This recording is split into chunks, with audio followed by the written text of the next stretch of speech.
तो good morning students.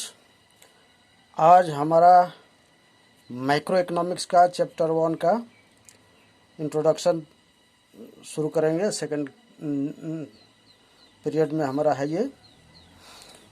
तो अभी ये जो लिखा हुआ है, देखो यहाँ लिखा है, इसमें ऊपर में फर्स्ट में लिखा हुआ है कि micro economics differ from the micro economics that you have known, है ना।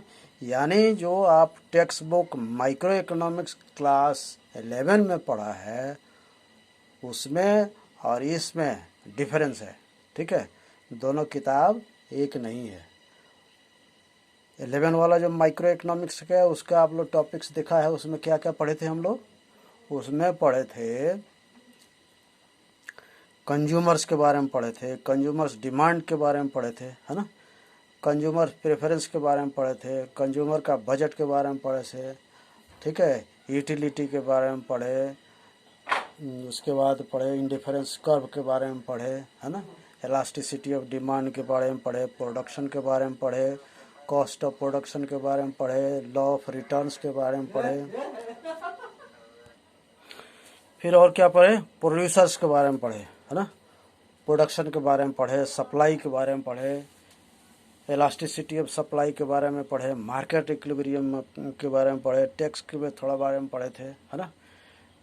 उसके बाद हम लोग पढ़े थे परफेक्ट कंपटीशन के बारे में पढ़े थे। ठीक है, उसमें एक मार्केट में कोई फैक्ट्री का इक्विलिब्रियम कैसा कैसा होता है, हाँ, इक्विलिब्रियम ऑफ मार्केट, है ना, सप्लाई कर्व, डिमांड कर्व, इसके बारे में पढ़े थे। ठीक है, तो माइक्रो इकोनॉमिक्स में जो 11 में हम लोग पढ़े थे, जो यहाँ दिखाई दे रहा है ये माइक्रो, इस माइक्रो इकोनॉमिक्स में हम लोग एक इंडिविजुअल, है ना, एक फर्म के बारे में, एक गुड्स के बारे में, उसका प्राइस के बारे में, उसका डिमांड के बारे में, सप्लाई के बारे में, ये सब के बारे में उसमें पढ़ते हैं, यानी इंडिविजुअल के बारे में पढ़ते हैं। ठीक है, लेकिन हम लोग माइक्रो इकोनॉमिक्स में अलग पढ़ते हैं।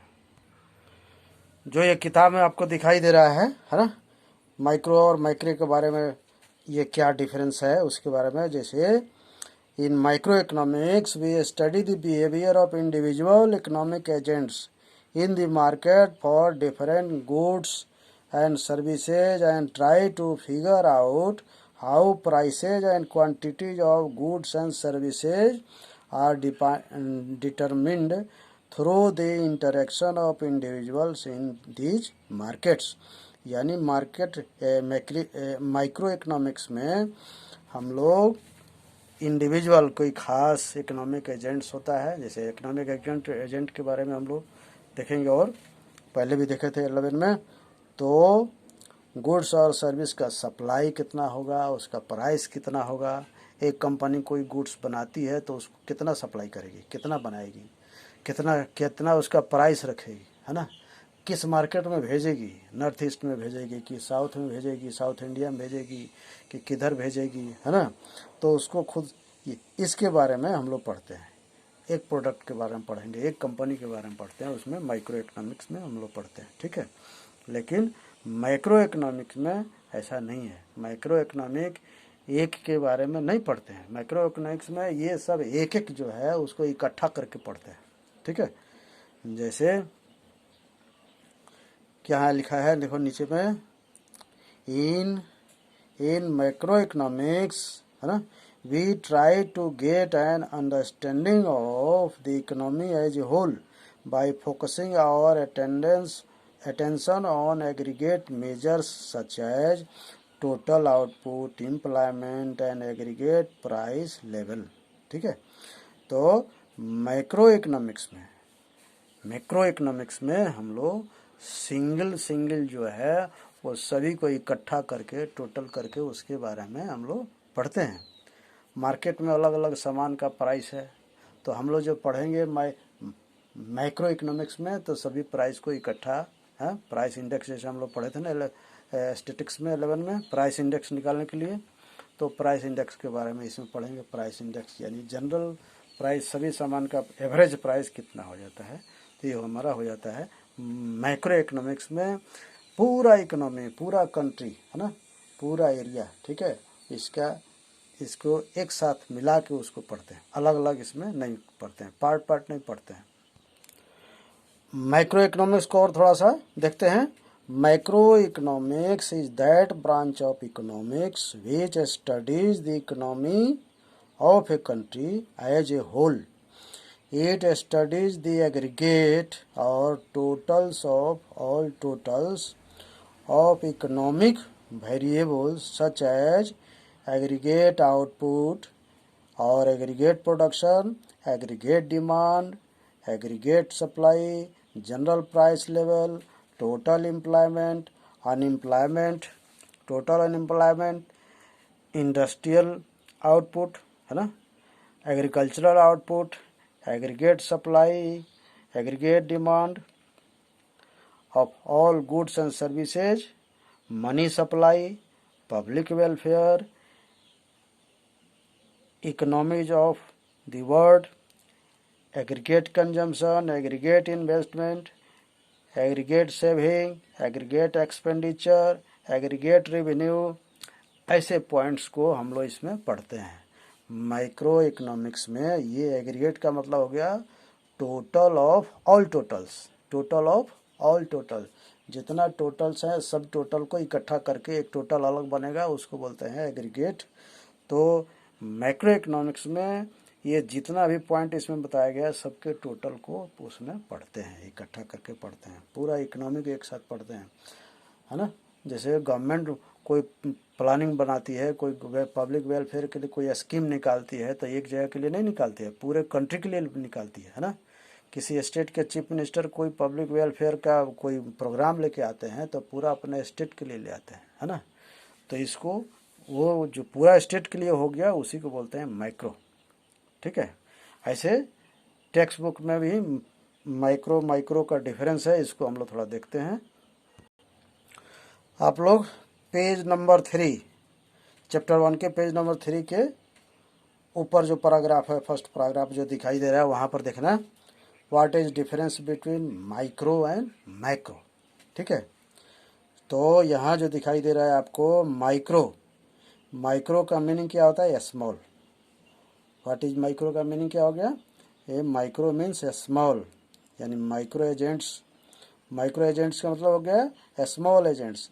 क्या क्या हो गया, जैसे कंज्यूमर्स, जितने भी अलग अलग कंज्यूमर्स हैं वो हो गए कंज्यूमर्स, है ना। Consumers choosing their respective optimum combination of goods to buy, given their taste and income, जिनका जैसा टेस्ट लगता है, जैसा इनकम है, उसके हिसाब से वो अपना काम करते हैं, ठीक है। तो इस तरह से माइक्रो इकोनॉमिक्स में ये इंडिविजुअल कंज्यूमर के बारे में हम लोग पढ़ते हैं। Individual market of demand and supply, है ना। प्लेयर्स किसको बोलते हैं, इकोनॉमिक एजेंट्स को। स्टैटिस्टिक्स में बताए थे ना इकोनॉमिक एजेंट्स, तो इकोनॉमिक एजेंट्स हो गए, ठीक है। इस इकोनॉमिक्स एजेंट्स में क्या क्या थे, है ना, सेलर्स थे, कंज्यूमर थे, प्रोड्यूसर थे, डिस्ट्रीब्यूटर थे, एम्प्लॉयर थे, एम्प्लॉइज थे, ठीक है ना, वो सब हम लोग पढ़े थे। तो ये सब अपने लिए क्या करते हैं, वे पर्सनल सेटिस्फेक्शन और पर्सनल वेलफेयर एज कंज्यूमर, सब आदमी अपना पर्सनल वेलफेयर के लिए काम करते हैं। तो ये जो इंडिविजुअल हो गए, इनका इंडिविजुअल इंटरेस्ट हो गया, इसको हम लोग माइक्रो इकोनॉमिक्स में पढ़ते हैं, ठीक है, माइक्रो इकोनॉमिक्स से। उसके बाद देखते हैं दूसरा क्या है, मैक्रो, है ना। मैक्रो का क्या मीनिंग है, इसका मीनिंग होता है, देखो किताब में लिखा हुआ है लार्ज। मैक्रो का मतलब हो गया लार्ज, यानी अभी थोड़ा पहले जो डिफिनीशन हम लोग पढ़े, large total aggregate as a whole, तो ये हो गया macro phenomena affecting the economy as a whole like inflation और unemployment, whether either not mentioned or taken given. General equilibrium, फिर यहाँ आता है जनरल इक्विलिब्रियम, मीनिंग क्या है इसका, equilibrium of supply and demand in each market in the economy. ये general equilibrium क्या हो गया, एक तो एक कंपनी जो प्रोड्यूसर है, ठीक है, वो अपना सामान बेचती है, उसका सप्लाई, सामान का सप्लाई या उसका डिमांड, ये कितना है मैचिंग करता है, उसका एक इक्विलिब्रियम हो गया। और यहाँ जनरल इक्विलिब्रियम का हो गया है कि मार्केट में बहुत से कंज्यूमर हैं, बहुत से सप्लायर हैं, सप्लाई करने वाले सामान, तो उनका आपस में सब लोगों का जितना डिमांड है उतना सप्लाई होता है कि नहीं होता है। तो ये हो गया जनरल, यानी सबको मिला के जो इक्विलिब्रियम होगा। इक्विलिब्रियम का मतलब हो गया इक्वल हो जाना। इक्विलिब्रियम का मतलब हो गया इक्वल हो जाना, जितना डिमांड हो गया उतना ही सप्लाई हो गया। तो जो गिवन प्राइस है उस गिवन प्राइस पर डिमांड कितना हो गया और सप्लाई कितना हो गया, ठीक है। तो वो गिवन प्राइस पर डिमांड और सप्लाई इक्वल हो जाता है, उसको इक्विलिब्रियम बोलते हैं। नेक्स्ट पॉइंट हम लोग लेते हैं इकोनॉमिक वेरिएबल्स, यानी इकोनॉमिक्स में क्या क्या वेरिएबल्स होते हैं इसके बारे में हम लोग। तो अभी ऊपर जितना बात बताए हम लोग, माइक्रो इकोनॉमिक्स में जो जो पॉइंट पढ़े, माइक्रो इकोनॉमिक्स में जो जो पॉइंट पढ़े, जो उसमें टॉपिक इंक्लूड हुआ, वो सब इकोनॉमिक वेरिएबल्स बोलते हैं, ठीक है। जैसे एग्जांपल के लिए यहाँ जैसे प्राइस लेवल है ना, इंटरेस्ट रेट, प्राइस लेवल बाज़ार में जो प्राइस चल रहा है उसका एवरेज, इंटरेस्ट रेट बाज़ार में या बैंक से जो हम लोग लोन लेते हैं उसका कितना इंटरेस्ट होता है, गांव से हम लोग लोन या किसी लोग से उधार लेते हैं उसका क्या रेट इंटरेस्ट हमको थोड़ा वापस करना पड़ता है ना। इंटरेस्ट का मतलब ये हो गया 100 रुपये मान लो किसी से लोन लिए हम लोग, तो उसको 110 रुपया, 105 रुपया, 105 है, या जितना लिए उससे थोड़ा ज़्यादा पैसा देना पड़ेगा उसको। जो ज़्यादा हो गया वही हमारा इंटरेस्ट रेट हो गया परसेंटेज के हिसाब से। इस तरह से वेज रेट, कितना पेमेंट लेकर कोई काम करता है ना, लेबर को हम लोग इंगेज करते हैं तो कितना उसका हाजिरा देते हैं। प्रॉफिट, कोई काम कमाता है, दुकान चलाता है, फैक्ट्री चलाता है, तो उसको कितना प्रॉफिट हो रहा है। बिना प्रॉफिट, बिना अपना प्रॉफिट के वो काम नहीं करेगा, सामान नहीं बेचेगा, फैक्ट्री सामान नहीं बनाएगा, ठीक है। इस तरह से कंजम्पशन, प्रोडक्शन है ना, आउटपुट, डिमांड, सप्लाई, एम्प्लॉयमेंट, ये सब जो पॉइंट्स हो जाते हैं इकोनॉमिक्स के, इसको बोलते हैं इकोनॉमिक वेरिएबल्स। नेक्स्ट पॉइंट देखते हैं, what are the economic agents, ठीक है। What are the economic agents या what are the participants in an economy. तो जैसे ये उसी पेज नंबर 3 पर ये बॉक्स के अंदर में दिया हुआ है ना, economic agents we mean those individuals or institution which take economic decisions. वे इंडिविजुअल या ये इंस्टीट्यूशन जो इकोनॉमिक डिसीजन लेते हैं, तो ये इंडिविजुअल और इंस्टीट्यूशन कौन कौन हो सकते हैं। They can be consumer who decide what and how much to consume. Consumer हो सकते हैं, एग्जाम्पल के लिए जो डिसाइड करते हैं क्या खरीदना है, कितना कंज्यूम करना है, कितना पैसा खर्च करना है। दे में बी प्रोड्यूसर, ये इकोनॉमिक एजेंट कौन हो सकते हैं, producer of goods and services who decide what and how much to produce. Producer क्या इकोनॉमिक डिसीजन लेते हैं, कितना प्रोड्यूस करना है, ठीक है, कैसे प्रोड्यूस करना है, इस तरह से। तो और इकोनॉमिक एजेंट्स में भी entities like the government, corporation, bank, which also take different economic decisions like how much to spend, what interest rate to charge on the credit, how much to tax, है ना। तो जैसे government क्या करती है, government सोचती है लोगों को कितना सब्सिडी देना है, ठीक है, लोगों से कितना टैक्स लेना है। जो फेयर प्राइस शॉप है जहाँ पर हम लोग लाल राशन कार्ड और दूसरा राशन कार्ड पे चावल मिलता है 2-3 रुपये केजी और ये सब पर, तो कितना देना है लोगों को, कितना केजी देना है ना, और किस किस फैमिली को देना है, बीपीएल को देना है कि नहीं देना है, एपीएल को देना है कि नहीं देना है। तो ये जो है गवर्नमेंट डिसाइड करती है, ठीक है। इस तरह से बैंक से हम लोग जाकर पैसा लेते हैं, तो बैंक का अपना डिसीजन है पैसा लेना है, देना है कि नहीं देना है, सबको देती नहीं है ना। और फिर सबसे जो है वो पैसा तो उसका लेना जमा भी करती है लोगों का, तो उसके ऊपर है पैसा जमा करना है नहीं कि जमा करना है, ठीक है। तो पैसा यदि लोन देती है तो फिर कितना परसेंट वो ज़्यादा लेगी और वापस, है ना। ठीक है, जैसे गाड़ी खरीदते हैं हम लोग, घर बनाने के बैंक से लोन लेते हैं, तो उसका इंटरेस्ट कितना लेगी गवर्नमेंट, 10%, 15%, है ना, या 12%, ठीक है, 12%, ऐसे बैंक वो इंटरेस्ट लेती है। पैसा थोड़ा एक्स्ट्रा लेगी, 100 रुपया देगी तो 1 साल के बाद वो 10 रुपया, 110 रुपया, है ना, या 112 रुपया लेगी परसेंट के हिसाब से। तो ये सब इकोनॉमिक एजेंट्स हैं जो डिसाइड करते हैं कि क्या, कैसे, कहाँ, कब, ये सब हम लोगों को करना है। ठीक है, इकोनॉमिक एजेंट्स में और कौन कौन आ सकते हैं? क्लास 11 स्टैटिक्स में पढ़े थे ना हम लोग, सेलर्स, हैं, service provider, service holder, service employer, employee, हैं, ये सब हो जाते हैं इकोनॉमिक एजेंट्स और participants in an economy. Next देखते हैं subject matter of micro economics. तो माइक्रो इकोनॉमिक्स का सब्जेक्ट क्या होगा? तो जो हम लोग ऊपर डेफिनेशन पढ़े हैं, जितने माइक्रो इकोनॉमिक्स का डेफिनेशन हम बताए हैं, उसमें जो जो पॉइंट बताए वही सब्जेक्ट मैटर है इसका। ठीक है, जैसे सब्जेक्ट मैटर क्या हो गया, क्या इसको स्टडी करेगा? General price level, total employment, total unemployment, ठीक है। इसके बाद मनी सप्लाई, है ना, गवर्नमेंट मनी सप्लाई करती है, ठीक है, कितना कब पैसा छपना है, नहीं छपना है, मार्केट में पैसा कितना रहने देना है, नहीं रहने देना है, ठीक है। तो ये जो है माइक्रो इकोनॉमिक का सब्जेक्ट मैटर हो जाता है, माइक्रो इकोनॉमिक्स में उसको पढ़ते हैं। पब्लिक का वेलफेयर, ठीक है, ये सब्जेक्ट मैटर हो जाता है इसका। माइक्रो इकोनॉमिक्स में पब्लिक का वेलफेयर नहीं पढ़ते हैं, वहाँ इंडिविजुअल जो प्रोड्यूसर है, जो सेलर है, उसी के बारे में हमरा, उसी का वेलफेयर, उसका भलाई के बारे में, उसका प्रॉफिट के बारे में पढ़ते हैं। लेकिन माइक्रो में इंडिविजुअल का नहीं, पूरा पब्लिक का, पूरा कंट्री के वेलफेयर के बारे में हम लोग पढ़ते हैं। तो जो जो उधर पॉइंट बताए थे वो सब इसका सब्जेक्ट मैटर हो जाता है। ठीक है,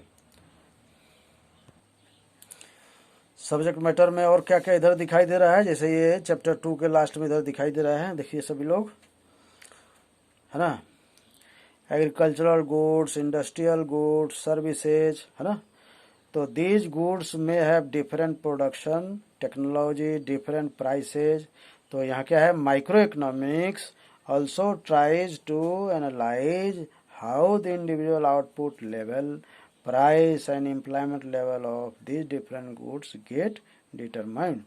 यानी ये इंडिविजुअल प्राइस जो हो रहा है, इंडिविजुअल आउटपुट जो हो रहा है, इंडिविजुअल सेलिंग हो रहा है, इसको, इसका क्वांटिटी, इसका लेवल, है ना, कैसे फिक्स किया जाए, कितना पर रखा जाए, इसके बारे में अभी इसमें पढ़ा जाता है। फिर और क्या इसमें देखते हैं, जैसे टैक्स के बारे में, पेज नंबर 3 पर देखना, यहाँ दिखाई दे रहा है नीचे में क्या है, for this purpose microeconomists had to study the effects in the market of taxation and other budgetary policy and policy of bringing about changes in the money supply, the rate of interest, wage, employment, output, है ना। यानी government का role, ठीक है, government क्या करना है, क्या करती है ना, उसका क्या इफेक्ट होता है। गवर्नमेंट टैक्स लगाती है, सब्सिडी देती है, बजट बनाती है, बजट में बजट पास करती है, क्या क्या पैसा कितना खर्चा करना है ना। तो ये सब पॉलिसी का क्या इफेक्ट हो रहा है, इसके बारे में हम लोग माइक्रो इकोनॉमिक्स में पढ़ते हैं। तो माइक्रो इकोनॉमिक्स का सब्जेक्ट मैटर इससे भी रिलेटेड हो गया कि गवर्नमेंट का पॉलिसी जो है, गवर्नमेंट का जो बजट हो गया, गवर्नमेंट का जो टैक्सेशन, टैक्स लगाती है, उसका टैक्स पॉलिसी जो है बाजार में, गवर्नमेंट जो टैक्स लगाती है, मनी सप्लाई करती है, मनी सप्लाई ज़्यादा रखना है, कम रखना है ना। मनी सप्लाई माने बाजार में गवर्नमेंट पैसा ज़्यादा छोड़ के रखेगी तो उसका क्या इफेक्ट होगा, बाजार में गवर्नमेंट कम पैसा रखेगी क्या इफेक्ट होगा, है ना। जब डिमोनेटाइजेशन हुआ था उस समय बाजार से वो जो 500 का नोट था और पुराना वाला 1000 का, वो सब चला गया, तो उसका क्या इफेक्ट हुआ था सब लोग देखा था। तो गवर्नमेंट को ये डिसाइड करना पड़ता है कि कितना मनी सप्लाई रखें, नहीं रखें। फिर आगे क्या लिखा हुआ है, microeconomics has, next page पर, हैज डीप रूट, ठीक है, has deep roots in micro economics. Microeconomics का रूट जो है, जड़ जो है, माइक्रो इकोनॉमिक्स में ही है। जैसे ही हम बताया कि सिंगल सिंगल को इकट्ठा करके टोटल बनाते हैं तब उसका स्टडी करते हैं, ठीक है। तो जो सिंगल हो गया वो माइक्रो इकोनॉमिक्स में चला गया, जो सिंगल को टोटल कर लिए इकट्ठा करके उसको बारे में स्टडी किए तो माइक्रो में आ गया था। Deep roots in micro economics because it has to study the aggregate effects of the forces of demand and supply in the market. यानी सभी सामान का डिमांड और सभी का सप्लाई को इकट्ठा करके उसके आपस का रिलेशन को हम लोग पढ़ते हैं, उसके फोर्स का क्या इफेक्ट होता है उसके बारे में पढ़ते हैं, तो वो हमारा हो जाता है मैक्रो इकोनॉमिक का सब्जेक्ट मैटर। तो मैक्रो इकोनॉमिक्स और क्या पढ़ते हैं, in a developing country like India such as choices have to be made to remove or reduce unemployment, to improve access to education and primary health care for all, to provide for good administration, to provide sufficiently for the defense of the country and so on। तो हमारे country जैसा जो developing country में micro economics के अंदर में ये सब पढ़ते हैं, है ना। अनएम्प्लॉयमेंट कैसे दूर करना है, लोगों का वेलफेयर कैसे करना है, फैसिलिटी कैसे देना है ना, डिफेंस के बारे में सब उसको कैसे व्यवस्था करना है, ये सब का प्रॉब्लम जो है हम लोग माइक्रो इकोनॉमिक्स में पढ़ते हैं, वो सब सब्जेक्ट मैटर होता है। फिर और क्या है, microeconomics shows two simple characteristic, ठीक है। तो अभी देखते हैं दूसरा एक पॉइंट निकल रहा है यहाँ पर, माइक्रो इकोनॉमिक डिसीजन मेकर्स और प्लेयर्स। तो माइक्रो इकोनॉमिक्स में कौन डिसाइड करता है, कौन डिसीजन मेकर है ना, डिसीजन करने वाला या प्लेयर कौन कौन होते हैं। तो हमारे यहाँ जो इंडिया में जो है, तो ये microeconomic policies are pursued by the state, है ना, गवर्नमेंट इटसेल्फ और statutory body like the Reserve Bank of India, security and exchange board of India. हमारे यहाँ दो प्लेयर है, RBI Reserve Bank of India और सेबी, ठीक है, सेबी, ये दोनों जो है, एंड सिमिलर इसी तरह से और भी है। Typically each such body will have one or more public goals to pursue or defined by law or constitution of India itself. These goals are not those of individual economic agents maximising their profit or welfare. Micro economic agents are basically different from the individual. तो हमारे यहाँ ये अभी जो दो important decision maker बताए गए, RBI और सेबी। आरबीआई क्या काम है, आरबीआई के बारे में हम लोग और आगे पढ़ेंगे। और सेबी जो है, जो मार्केट में जो पैसा लोग लगाते हैं, शेयर वगैरह खरीदते हैं, मार्केट इंडस्ट्री चलती है, उस सब को देखने के लिए वहाँ पैसा कैसे चलता है, क्या प्राइस इंडेक्स उसका शेयर मार्केट में होता है, वो सबको कंट्रोल करने के लिए ये है। उसके बाद हम लोग देखते हैं माइक्रो इकोनॉमिक प्लेयर्स का क्या मोटिव होता है ना। तो जो प्राइवेट जैसे माइक्रो एजेंट्स हम लोग पढ़े थे, उनका अपना पर्सनल प्रॉफिट होता है, पर्सनल वेलफेयर होता है ना। लेकिन ये जो माइक्रो इकोनॉमिक्स में जो प्लेयर है, उनका मोटिव पूरा पब्लिक के लिए है, पूरा कंट्री का होता है, कंट्री के वेलफेयर के लिए होता है ना। तो देखो नीचे लिखा हुआ क्या है, what do microeconomic decision maker try to do. Obviously, they often have to go beyond economic objective and try to direct development of economic resources for such public needs, है ना। तो हमारे पास जितना इकोनॉमिक रिसोर्स है उसका development करना, उसका optimum utilisation करना, है ना, पब्लिक वेलफेयर करना, सोसाइटी के लिए, कंट्री के लिए जो अच्छा होगा उसको फॉलो करना, है ना। तो ये उनका मोटिव होता है, इसको एम करके वो डायरेक्शन देते हैं। Such activities are not aimed at serving individual self interest. इससे किसी इंडिविजुअल का सेल्फ इंटरेस्ट नहीं सर्व होगा। They are pursued for the welfare of the country and its people as a whole, पूरा कंट्री और पूरा लोगों के वेलफेयर के लिए बारे में इसमें मैक्रो इकोनॉमिक्स में हम लोग पढ़ते हैं। तो ठीक है, आज के लिए इतना ही रहेगा। Thank you.